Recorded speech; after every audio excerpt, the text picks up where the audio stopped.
Good morning, welcome to another one of my videos.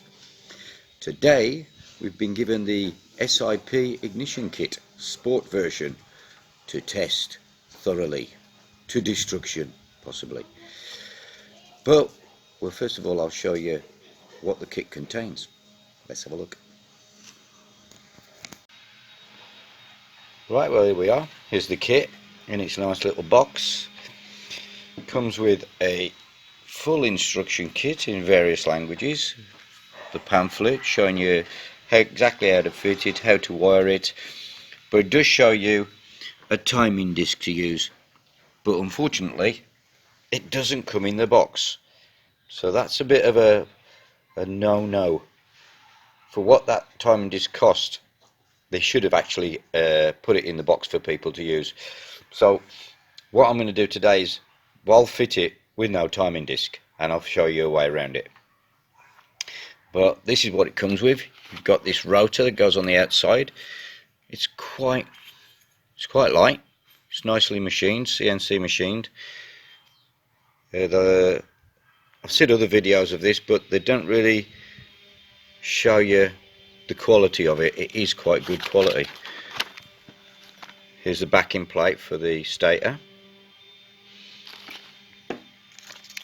And we'll pull out the actual flywheel. It's a metal machine flywheel in one piece, so there's no rivets to self-destruct. Weight, yeah, it's not too bad. I'll have to get a total weight of it for you on my scales, if they'll go up to that kind of weight. I think they will, and give you the proper weight. Also got in this little box here the ignition coil, which is kind of integral. It's got a little unit on the side, as you can see, so that means all your electronics are in this, so if something does fail you change the whole unit. It's not an option of changing the coil or a CDI unit. It's one piece as in one go. So if you do have a fault, it'll be most probably this off and another one on, because there's not much to go wrong by the looks of things on the stator. We'll see, but that will take time to find out reliability. But as with new stuff, you never know. But the quality looks very good, so I'm pretty confident. This is your regulator, which in the video I saw it didn't look that good, but actually feeling it, the quality's not bad at all. I'd have thought it could have done with some fins on it for cooling, so if you're going to mount this, I'd mount it in good airflow to keep it cool, because obviously this is your voltage regulator and it's going to get warm, as they do. So put that in some airflow. Right, that's about it. We'll get an SIP sticker. Yay! Cool. A few connections. And that is about it. So now we'll go on to the fitting stage. See you in a bit. Okay, we've got a graph here that comes with the instruction manual, and as we can see here, it shows ignition timing. So here, when you start the bike from 0 RPM, you've got -7 degrees, which quickly comes up on 1000 RPM to -1 degree, and by the time you hit 2000 RPM you're on 0 degrees. Then it actually retards by 1 degree across up to about 4500, and then radically retards as you're going up the RPM range. So by the time you're at 6000 you've gone to -3, 8000 you're on -7, and if you're going up to 10 you could be as much as -9. So you're going to have to set your ignition up to how high your bike actually is going to rev to get the best out of this. So as I'm hoping mine's going to be revving to about 9,000, I'm going to be looking at -8 on the 8 degrees. So, and then we've got +1 here, so that's a maximum of 9 degrees advanced retard. So I want to set my ignition about 9 degrees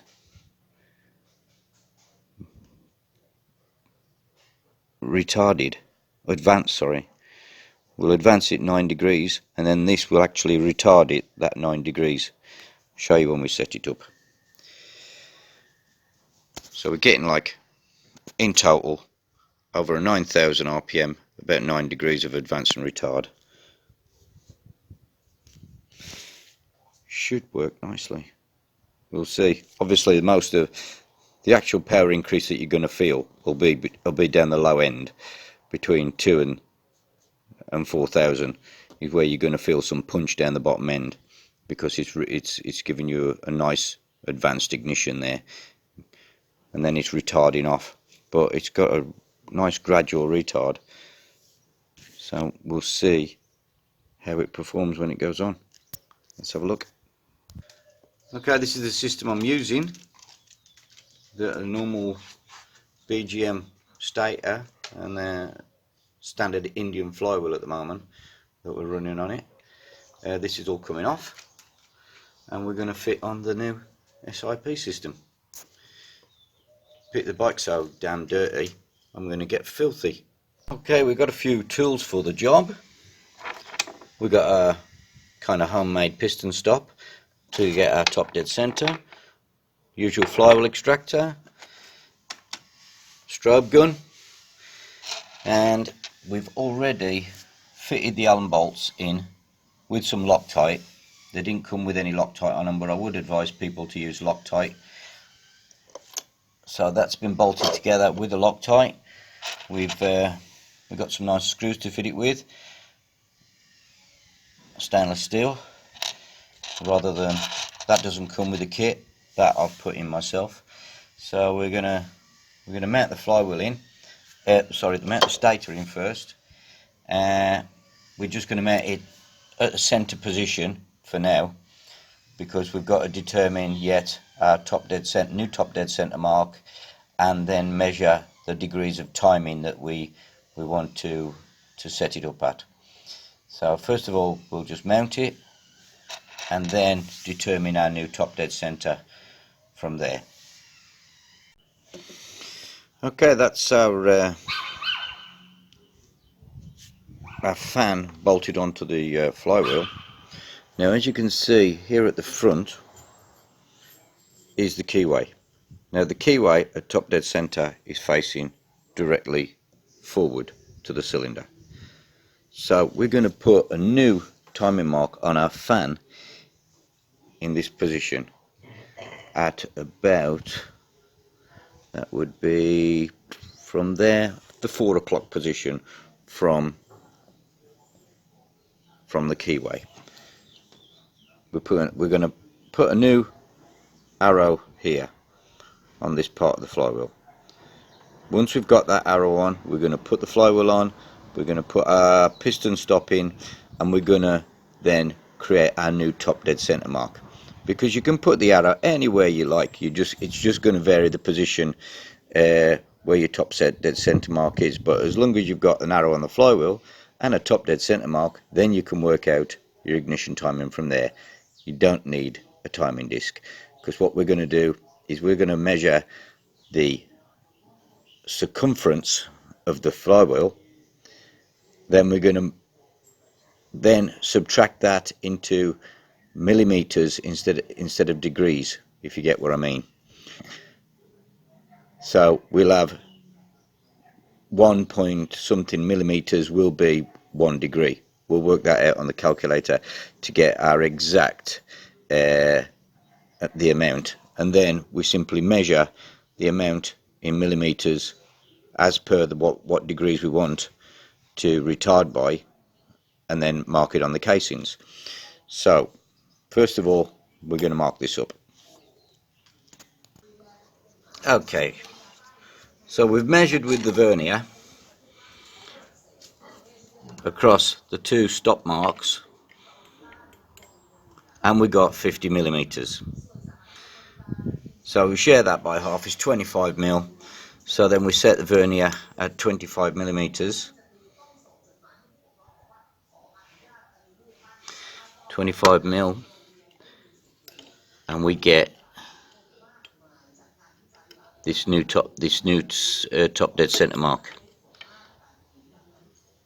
which is basically scriber right there.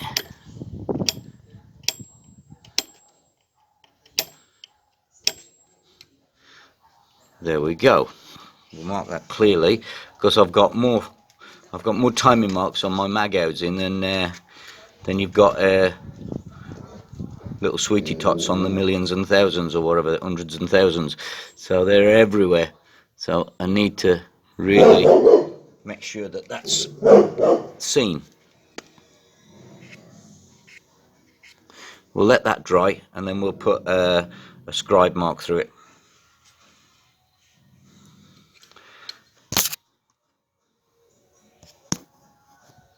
Can you see that? Yeah, kind of. Well, this video has turned out to be quite a long video, so I'm going to have to stretch this into two parts. So I'll load them both up right now, because I've done all of it. It's just it won't let me upload it to YouTube because I don't have an account that will accept over 15 minutes. So this is part one, ended. Thanks very much. Don't forget to subscribe. The dog's here again.